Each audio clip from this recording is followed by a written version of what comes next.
This Sunday sees us celebrate the Assumption of our Blessed Lady into heaven. A special day for us in Arundel and Brighton, for Our Lady assumed into heaven is principal patron of our diocese. The first reading from the book of the Apocalypse speaks of the victory over the power of Satan and the place that the woman clothed with the sun has in that victory. The text speaks of God's care for her on account of her place as the mother of his Son. Pope Pius XII, in the Apostolic Constitution that defined the Assumption of Our Lady, wrote of the way in which the fathers and doctors of the Church down through the centuries have spoken about the Assumption. Mary, chosen by God to be the mother of his Son, benefited from her Son's resurrection and was assumed, body and soul, into heaven.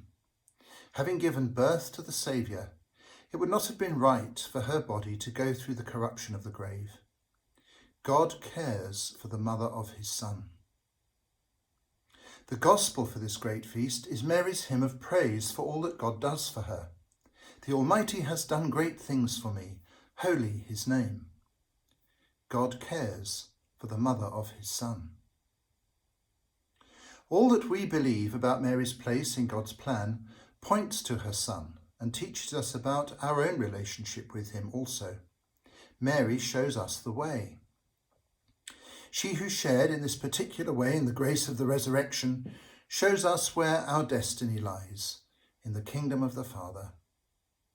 That hymn of praise, the Magnificat, speaks also of all that God does for his people, especially those who are the humble of the world.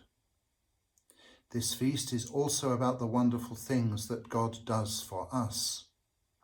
Just as God cares for the mother of his Son, so God cares for each and every one of us, calling us to be with him in his kingdom and living lives that proclaim his love for all that he has created.